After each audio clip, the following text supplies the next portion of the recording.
Chapter 4, Mrs. Mack by Patricia Polacco. My beautiful copper penny. As each day passed and the summer was coming to an end, I yearned to ask Mrs. Mack if I could just once get on Penny's back. One rainy afternoon, I had almost summoned enough courage to approach her when Mrs. Mack asked me to go to the mill with her for feed. We climbed into her impala and set off. We didn't talk for a time. We just rode. Then she said, "Have you ever wondered how you ended up here in Dogpatch with the rest of us?" "My dad brought me here," I answered. "No, sugar. You ended up here because of a love that burns like a fire in your belly. Your love of horses. Your pa knew that I love them the same as you do, so he hooked us up." She smiled at me. "Not everybody has that kind of feeling for those animals, you know." Her voice trailed off. I knew exactly what she meant. "They know too, Pat, the horses. They know when they are around a pure soul that loves them. They can feel it in your hands. They can see it in your eyes. And they can sense it in your heart." I just looked at her. I wonder how she knew so much of my secret feelings. "That's what brought you here. That's what brought Donnie and Nancy and all the other kids who have come to my stables." I smiled at her. I hadn't wanted to go to Dogpatch, ever. And I hadn't wanted to know Donnie and Nancy. Too different. But we were more alike than different. I knew that now. Then we just sat together in that old impala. It felt so good to be sitting there and loving horses in that car with Mrs. Mack.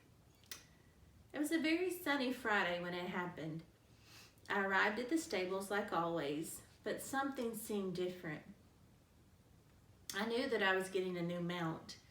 Usually Donnie or Nancy would bring the new horse to me, but today Mrs. Mack went to get it. As Donnie, Nancy, and I waited by the hitching post, I wondered which horse Mrs. Mack was going to bring. Maybe her horse, Apache.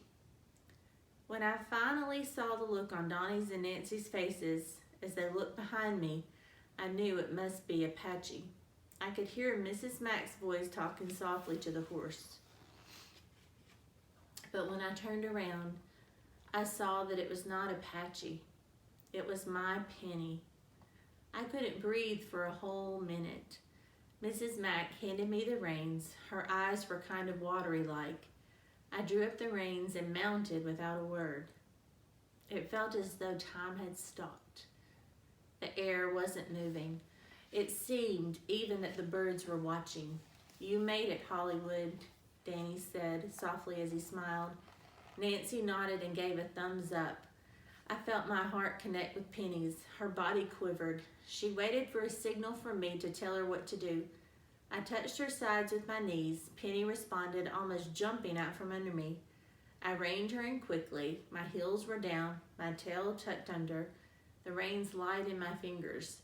I remembered everything I'd been taught. It was second nature now. "Take her in the corral for a few turns before you head out, Pat," Mrs. Mack called to me. She sat on the rail fence and watched Penny and me intently. Penny seemed like part of me. She moved as I moved. Her thoughts were mine. We moved like dancers or ice skaters together. I felt elegant and graceful on her. As I passed each person at the fence, I caught their eyes. Even old Hap was there. When I pulled up in front of Miss Mack, my mouth formed the words, "Thank you, thank you."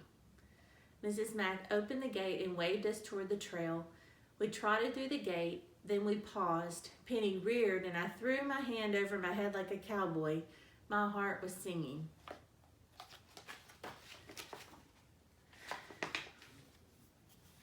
Just then a leaf blew across the road in front of us, a single leaf. Penny stopped so suddenly that she leaped to the left. I lost my balance and fell from her back hard to the ground. I held on to the reins and she dragged me for a few feet. I fought back the tears and feeling of disappointment and terror. When Penny finally stopped, I slowly stood up dazed. My back hurt. Everyone watched me. I started to lead Penny back to the stables when I heard Mrs. Mack shout, "No, Pat, get back on that mare. Get on now." I couldn't. I was suddenly afraid of Penny, afraid of her. "Get back on, Pat," Mrs. Mack coaxed. My tailbone hurt so much I could hardly walk, but I knew that Mrs. Mack was right. I had to get back on her. My heart pounding in my ears, I came up beside Penny's neck. "There, girl," I heard myself saying to her. I gathered up the reins, turned the stirrup, stepped into it, and flung myself into the saddle. I leaned into Penny's withers. They shivered for a moment. I caught my breath. Then she leaned back into me, and I knew she had forgiven my inexperience. She was willing to try again. I sat straight in the saddle. Penny arched her neck and held her tail high. She reared slightly again, her hooves dancing, and we were on our way. My breath caught when she stumbled on the ridge in front of the road, but after that her steps were sure and proud. A touch from my knee, and she broke into an elegant trot. Another, and she broke into a rocking canter. I found myself laughing out loud for sheer pleasure of being on Penny's back. Everyone around the corral started to clap, even old Hap. As I cantered by him, I could see her grin. Donnie and Nancy cantered up to me, and we exploded down the road together, the three of us.